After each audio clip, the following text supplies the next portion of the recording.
जम्मू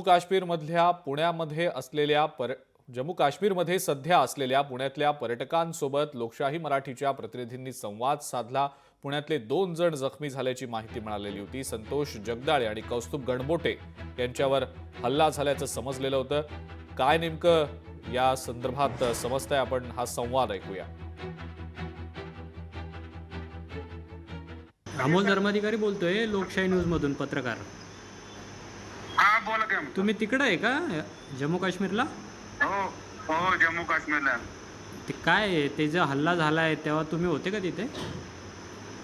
नाही ना, मी पाठच पहिलगाम सोडलं होतं 5 वाजता। ओके अजून माझं विमान होतं। ओके तर ते विमान पण त्या याच्यामुळे सगळं मिस झालं आता। बरं, आणि तुम्ही किती जण होते? 22 जण आहेत आम्ही। 22 जण आहेत। तिथून किती लांब होता तुम्ही?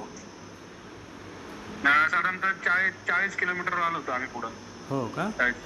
कारण की एका ठिकाणी अशी बातमी चालली की कर्वेनगर मधले काही जण आहेत तिथं। कर्वेनगर मधले 2 जण आहेत तिथं का? जगदाळे आणि गणबोटे, जे आमच्या बरोबरच होते।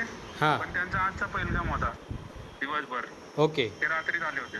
मग ते त्या झाले असं मला कळालंय। त्या हल्ल्यामध्ये का? हो ओके, ते जगदाळे आणि गणबोटे म्हणून ते 5 जण होते ना फॅमिली त्यांची? हो हो, मला असं कळालंय, मला कन्फर्म नावं नाहीये। ओके, पण ते होते तिथं बर बर बर। आणि त्यांचीच नावं कळालेत म्हणजे मला पण न्यूज मधनं। हां पण हां, confirm I am not sure. Okay okay. त्यांचा काही कॉन्टॅक्ट आहे तुमच्याकडे काय?